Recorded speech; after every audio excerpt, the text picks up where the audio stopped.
Shalom Ubracha, bienvenue sur Torah de vie. Aujourd'hui, nous allons parler de Roni HaMa'agal, l'homme qui traçait des cercles.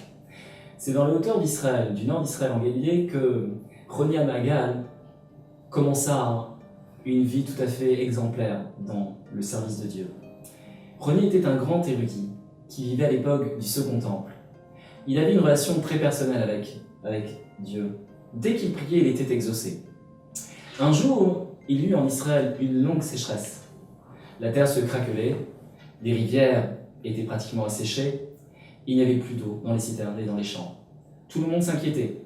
Bientôt ce serait le printemps, Pessah arriverait. Comment ferons-nous pour assumer une telle période? Les gens se mirent à jeûner régulièrement le lundi et le jeudi. Mais toutes leurs prières restèrent vaines, le ciel restait implacablement d'un bleu azur.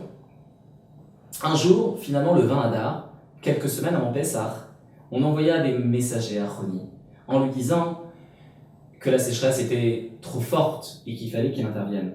Étonné, Roni protesta. « Que puis-je faire de plus que vous? J'ai prié comme vous. Vous aussi, vous pouvez prier comme moi. » Mais les messagers lui répondirent « Certainement que Roni, ta prière sera exaucée. » Alors Roni décida de prendre un bâton en main et voilà qu'il traça, à l'étonnement de tous, un cercle. Il rentra à l'intérieur de ce cercle et il s'adressa à Hachem en disant « Hachem, je ne bougerai pas d'ici tant que tu n'auras pas envoyé la pluie pour tes enfants. » À ce moment-là, apparaît dans le ciel un petit nuage et puis un second. Et voilà que les premières gouttes de pluie commencent à tomber. Tout le monde émerveillé remercie déjà ce miracle tant attendu. Mais cette pluie ne suffit pas pour enrayer la sécheresse. Alors, de nouveau, un des messagers s'adresse à Roni en disant « Nous avons besoin d'une pluie beaucoup plus forte pour remplir les citernes, remplir les rivières de nouveau. » Et à ce moment-là, le ciel se couvre, devient particulièrement menaçant, et ce sont d'énormes gouttes de pluie qui commencent à tomber, un torrent de pluie s'abat sur Yerushalayim, et les maisons qui étaient construites de boue et de terre s'effondrent, les gens courent dans tous les sens, c'est a priori une catastrophe. Alors, de nouveau, Roni s'adresse à Hachem et lui dit « Je ne veux pas une pluie de dîne, je ne veux pas une pluie de trop grande miséricorde, juste une pluie normale, une pluie de bracha. » Et à ce moment-là, commence à tomber une pluie, effectivement, normale, qui remplit au fur et à mesure les citernes, les rivières retrouvent leur cours normal, etc.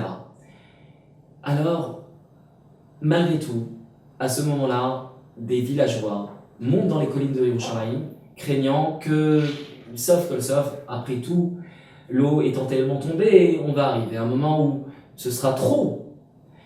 Et ils s'adressent à Roni en lui disant « Mais ça suffit, on a trop d'eau. » Roni leur répond « J'ai toujours appris qu'une bonté qu'Hachem, que Dieu vous donne, ne peut être arrêtée. Je ne peux pas, mais je vous propose autre chose. Offrez un korban, une offrande de reconnaissance à Hachem. Approchez-la du temple, dans le temple. Et là, moi, quand j'apposerai mes mains sur cette offrande, je demanderai à Hachem qu'il intervienne pour que les pluies cessent. » Et effectivement, ça se passa exactement comme Roni l'avait conseillé. Immédiatement, le vent se mit à souffler, le soleil fit son apparition, la terre commence à s'assécher. Mais à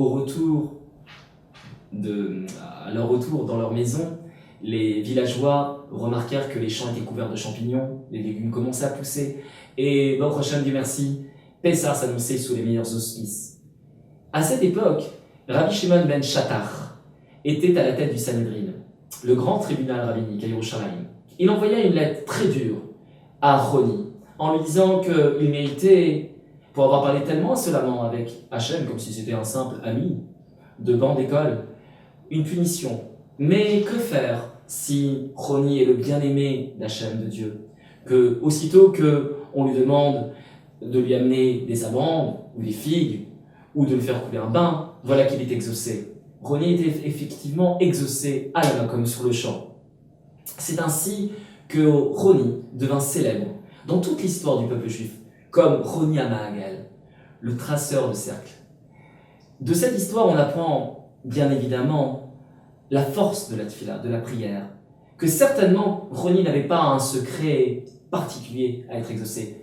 Simplement que cette certitude d'être exaucé, cette intime conviction que lorsque l'on prie sincèrement d'un cœur entier, à n'en pas douter, Hachem ne repousse pas les prières. Et Roni a légué cette force à tous les enfants d'Israël, de savoir qu'aujourd'hui aussi, plus que jamais, si un homme ou une femme, un enfant, prie avec sincérité, demande à Hachem sans aucun détour ce dont il a besoin, vraiment d'un cœur entier, à n'en pas douter, il sera exaucé, elle sera exaucée. Merci de votre écoute, à bientôt sur Torah 2.